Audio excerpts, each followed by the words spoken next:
চলতে চলতে আমরা পৌঁছে গিয়েছিলাম দার্জিলিংয়ে শুরু হয়েছে হেরিটেজ ওয়াক, একটা হেরিটেজ শহর দার্জিলিং। সেই দার্জিলিংকে কেন্দ্র করে হেরিটেজ ওয়াক, এবং উত্তরবঙ্গের বিভিন্ন জায়গায় এই হেরিটেজ ওয়াক ক্রমশ জনপ্রিয় হচ্ছে।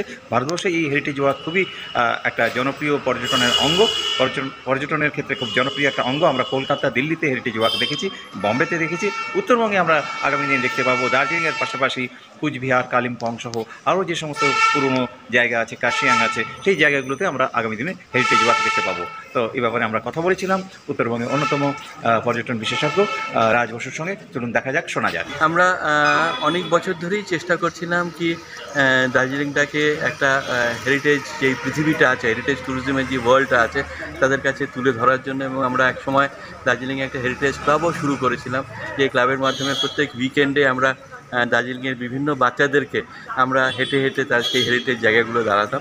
এবার আরেকটু প্রফেশনালভাবে চিন্তা করছি, তার কারণ হচ্ছে যে গোটা পৃথিবী যেখানে সাস্টেনেবল ট্যুরিজমের কথা বলছে, সেখানে এই ধরনের হাঁটার মাধ্যমে যেসব পুরনো টাউন বা সিটিগুলো আছে, এই ধরনের হাঁটার মাধ্যমে এরকম কার্বন ফ্রেন্ডলি এই ধরনের অ্যাক্টিভিটির মাধ্যমে তারা এই ধরনের ওয়ার্কসগুলোকে তারা ইন্ট্রোডিউস করছে। তো সেখানটায় আমাদের খুব ভালো প্রফেশনাল লোককে দিয়ে আমরা চাইছিলাম যে আমরা ট্রেনিং করতে পারি। আমাদের সাথে জিটিএ ট্যুরিজম আমরা অলরেডি জানি, তারা ইউথ ফর ট্যুরিজম বলে একটা অর্গানাইজেশন তারা শুরু করেছিল, এবং সেখানে ইউথ ফর ট্যুরিজমে আমাদের অনেক ইউথরা তারা যুক্ত ছিল। তাদের একটা particular part of the youth, তাদের 20-25 জনকে নিয়ে আমরা হেরিটেজ ওয়াকিং গাইডস আমরা তৈরি করার জন্য আমরা এগিয়ে এসেছি।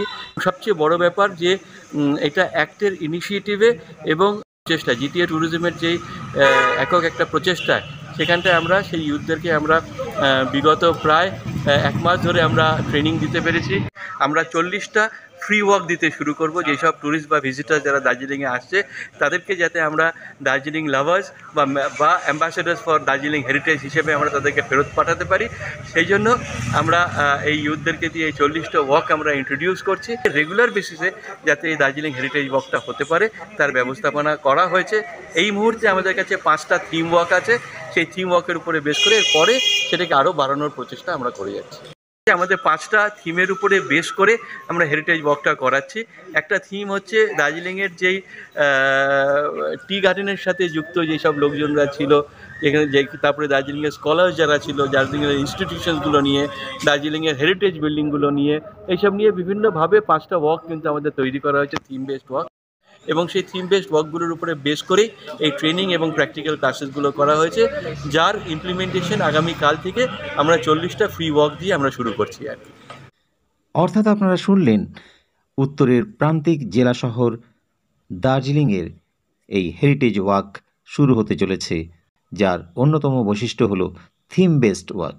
দার্জিলিং শহর, দার্জিলিংয়ের আশেপাশের জায়গা, heritage town, UNESCO, Darjeeling Himalayan railway, Kanchenjunga অপরূপ দৃশ্যের পাশাপাশি প্রাকৃতিক সৌন্দর্যকে নির্ভর করে এই হেরিটেজ ওয়াক, যে সমস্ত পর্যটকরা বাইরে থেকে আসবেন তারা যখন ফিরে যাবেন একটা সুন্দর অভিজ্ঞতা নিয়ে, একটা অ্যাম্বাসেডর হয়ে আগামী দিনগুলিতে। এইভাবেই হেরিটেজ ওয়াক হয়ে উঠবে এক অনন্য উদাহরণ। দার্জিলিং থেকে অরুণ কুমারের বিশেষ রিপোর্ট।